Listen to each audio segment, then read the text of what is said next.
प्रधानमंत्री नरेंद्र मोदी ने देश में गरीबों के कल्याण के लिए अनेक योजनाएं चलाई हैं।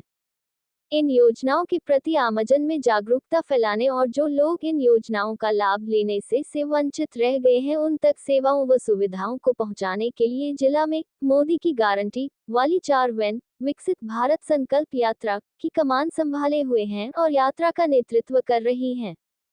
विकसित भारत संकल्प यात्रा के दौरान विभिन्न विभागों द्वारा स्टॉल व प्रदर्शनी लगाकर आमजन को सरकार की अंत्योदय व जनकल्याण को समर्पित योजनाओं व सेवाओं की जानकारी दी जा रही है। लाभार्थी एक ही स्थान पर अपनी समस्याओं का समाधान पाकर व योजनाओं का लाभ मिलने से खुश नजर आ रहे हैं।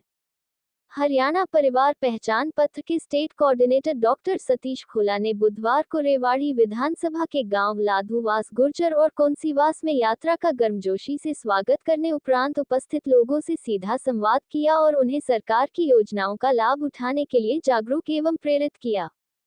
इस मौके पर गांव के सरपंच सुनील कुमार की ओर से आए हुए मेहमानों का पगड़ी पहनाकर और बुक्का देकर स्वागत किया गया।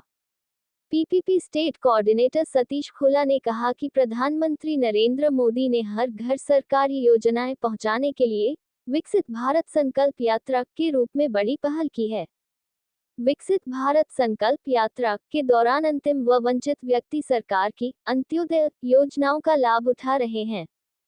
कार्यक्रम के दौरान एक मुफ्त उज्ज्वला कनेक्शन, 2 गोद भराई, 10 बीपीएल कार्ड, 10 वृद्धावस्था पेंशन, 35 आयुष्मान कार्ड, 110 व्यक्तियों की स्वास्थ्य जांच, 35 बुजुर्गों को दवाएं वितरण, 20 व्यक्तियों को वाटर टेस्टिंग किट प्रदान करने सहित ग्रामीण रोजगार कौशल गारंटी के तहत प्रशिक्षण दिया गया। इस दौरान विकास कार्यों से संबंधित आधा दर्जन मांगे रखी गई, जिन्हें मुख्यमंत्री जनसंवाद पोर्टल पर अपलोड कराया गया। इस मौके पर बीडीपीओ धारूहेड़ा कविता, पटवारी मनोज सैनी, पंचायत अफसर रमेश खोला, बीजेपी नेता अजय कौंटीवाल, सुनील ग्रोवर, ग्राम सरपंच सुनील कुमार, अमित यादव सहित अनेक गणमान्य व्यक्ति व अधिकारीगण मौजूद रहे। सतीश खोला ने कहा कि प्रधानमंत्री नरेंद्र मोदी ने भारत को 2047 तक आत्मनिर्भर और विकसित राष्ट्र बनाने का लक्ष्य निर्धारित किया है, जिसे प्राप्त करने के लिए सभी को पूरे समर्पण और अटूट प्रतिबद्धता के साथ काम करना होगा और इस लक्ष्य को प्राप्त करने के लिए हमारे पास 24 वर्ष हैं। हमें इस लक्ष्य को प्राप्त करने के लिए मिलकर कड़ा परिश्रम करना होगा। उन्होंने कहा कि वर्ष 2047 तक भारत को एक आत्मनिर्भर और विकसित राष्ट्र के रूप में नया भारत बनाने का लक्ष्य एक महत्वाकांक्षी उद्देश्य है, जो देश के नागरिकों और नेतृत्व की सामूहिक आकांक्षाओं को दर्शाता है। यह एक ऐसे भविष्य की कल्पना करता है जहां राष्ट्र अपनी वर्तमान चुनौतियों से पार पाकर व्यापक सामाजिक आर्थिक प्रगति हासिल करेगा। उन्होंने विकसित भारत संकल्प यात्रा के दौरान विभिन्न स्टॉल व प्रदर्शनी का अवलोकन किया तथा हमारा संकल्प विकसित भारत का संकल्प दिलाया। उन्होंने कहा कि विकसित भारत संकल्प यात्रा का मुख्य उद्देश्य इसी वैन के माध्यम से प्रत्येक पात्र लाभार्थी तक सरकार की अंत्योदय व जनकल्याण को समर्पित योजनाओं की जानकारी पहुंचना है और यह सुनिश्चित करना है कि कोई भी सरकारी योजनाओं से अनभिज्ञ न रहे। उन्होंने सभी को संकल्प यात्रा का लाभ उठाने के लिए प्रोत्साहित किया। उन्होंने कहा कि युग प्रवर्तक प्रधानमंत्री नरेंद्र मोदी द्वारा जनहित में शुरू की गई ऐतिहासिक आयुष्मान भारत योजना के विस्तार स्वरूप लोकसेवी मुख्यमंत्री मनोहर लाल द्वारा शुरू की गई चिरायु योजना प्रदेशवासियों को मोदी सरकार की स्वास्थ्य गारंटी देते हुए सफलता के नए कीर्तिमान गढ़ रही है। चिरायु हरियाणा योजना के तहत हरियाणा ने 1 करोड़ से अधिक कार्ड बनाकर नया कीर्तिमान स्थापित किया है। उन्होंने कहा कि विकसित भारत संकल्प यात्रा से केंद्रीय योजनाओं का लाभ लेने से वंचित लोगों को नई ताकत मिली है। मोदी की गारंटी वाली गाड़ी देखकर जनता में खुशी की लहर दौड़ जाती है और उनके चेहरों पर मुस्कान बिखर जाती है। केंद्रीय योजनाओं की जानकारी व पात्र लोगों को जोड़ने के लिए गांव-गांव मोदी की गारंटी वाली गाड़ी पहुंच रही है। जनता को सशक्त एवं समृद्ध बनाया जा रहा है। मोदी सरकार की गारंटी का मतलब जनता में सुख, समृद्धि एवं खुशहाली लाना है। विभिन्न योजनाओं के लाभार्थी मोदी जी की गारंटी वैन के पास आकर अपनी जुबानी अपनी कहानी सुनाकर सरकार की योजनाओं की सराहना कर रहे हैं।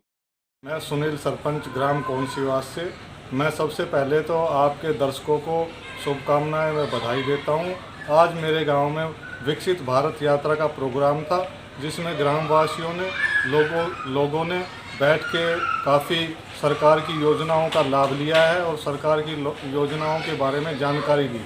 अच्छा प्रोग्राम रहा। सरकार का ये सराहनीय काम है कि गांव में जाकर लोगों को योजनाओं के बारे में बता रही है। लोगों की समस्याएं ज़्यादातर फैमिली आईडी से संबंधित है और राशन कार्ड से संबंधित है। मौके पे अधिकारियों ने उनके समाधान किए हैं और कुछ को समय दिया है, 2-4 दिन में उनका काम हो जाएगा। अगर ये स्कीम धरातल पर सही उतरती है, सही तरीके से अधिकारी लोग इस पर ध्यान देते हैं और करते हैं, तो इससे बढ़िया स्कीम नहीं है। लेकिन इसमें ये है कि सरकार अपनी तरफ से प्रयास कर रही है और अधिकारी इस पर ध्यान ना दे तो इसका कोई लाभ नहीं होगा। जी बिल्कुल अच्छी योजना है, लोगों को फ़ायदा मिल रहा है और सरकार इसके प्रति जागरूक है और ये योजनाएं चलती रहनी चाहिए। हम सरकार का धन्यवाद करते हैं बहुत। जी की गारंटी वैन लेकर के हम सभी साथी यहाँ पहुँचे हैं। सुनील सरपंच और सैकड़ों ग्रामीणों ने इनका स्वागत किया है। यहाँ पर सभी प्रशासन की स्टॉल्स लगी हुई थी। सैकड़ों के आसपास कर्मचारी अधिकारी यहाँ बैठे थे। सभी सरकार की योजनाओं की रूपांतरण करने का हमने प्रयास किया है। अनेकों बीपीएल कार्ड बनाए हैं। उज्ज्वला योजना में भी हमने बेनिफिशरीज दिए हैं। गोद भराई कार्यक्रम में भी 2 बहनों को लाभ दिया है। बुढ़ापा पेंशन भी ऑन द स्पॉट हमने 3-4 लोगों की बना करके दी है और भी अभी प्रोसेस में है। सरकार की योजनाएं हैं, लोगों के बीच में लेकर के आए हैं। मोदी जी की गारंटी है। हमारी न पर्ची की सरकार है, न खर्ची की सरकार है। पारदर्शी सरकार है। लोगों को योजनाओं का लाभ देना हमारी जिम्मेदारी है। 9.5 साल से जितनी योजनाएं बनाई हैं, सैकड़ों लाखों करोड़ों रुपए का हमने लोगों को बेनिफिट दिया है। कोनसीवास गांव में ही दिसंबर में 122 बीपीएल कार्ड थे, आज 206 कार्ड हैं। 10-15 कार्ड आज भी बने हैं। तो सरकार की योजनाएं हैं। पोर्टल के द्वारा हम देते हैं, डीबीटी के माध्यम से देते हैं। कोई एप्लीकेशन फॉर्म भरने की ज़रूरत नहीं है, किसी को पैसा देने की ज़रूरत नहीं है, किसी सरकारी दफ्तर में जाने की ज़रूरत नहीं है। ये डिजिटल भारत है, मोदी जी का भारत है, डिजिटल हरियाणा है। लोगों के बीच में लेकर के आए हैं, ताल ठोक करके कहने के लिए आए हैं कि भ्रष्टाचार मुक्त प्रशासन हमने दिया है। मोदी जी ईमानदार हैं, मनोहर जी ईमानदार हैं, भारतीय जनता पार्टी के एमपी और एमएलए में ईमानदार है। गारंटी के साथ आए हैं, आप लोगों को दिखाने के लिए आए हैं। सभी से निवेदन है कि इसका ज़्यादा से ज़्यादा लाभ लें। पिछली सरकार अगर ठीक होती तो जनता उनको फिर से चुनाती। अब तो जो 5 राज्यों में चुनाव हुए हैं, भारतीय जनता पार्टी की सभी राज्यों में सरकार बनी है। इसका सबसे बड़ा उदाहरण ये है कि मोदी और मनोहर की योजनाओं को लोग अच्छी तरह से प्रोत्साहित कर रहे हैं, उत्साहित कर रहे हैं, लाभान्वित कर रहे हैं। और तीसरी बार मोदी जी की सरकार बनने जा रही है। हरियाणा में भी तीसरी बार मनोहर की सरकार बनने जा रही है।